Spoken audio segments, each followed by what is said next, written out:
Buenos días, bienvenidos, bienvenidas a este acto de nombramiento de Roberto González Viñaspre como miembro de la Real Academia Vasca Euskaltzaindia.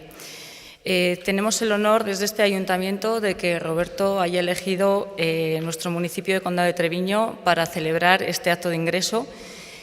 Roberto vino a este municipio hace 30 años, nos hizo un gran favor a todos por su vinculación, la vinculación que ha tenido, los estudios que ha hecho sobre este municipio.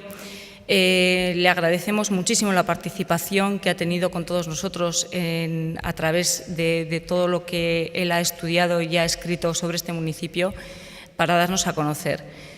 Nos enorgullece muchísimo a este ayuntamiento el poder teneros a todos aquí, el que se celebre aquí este acto en el que participamos un poquito todos, en el que damos a conocer este gran municipio que es el Condado de Treviño, y es un honor para nosotros teneros a todos aquí. Muchas gracias por venir.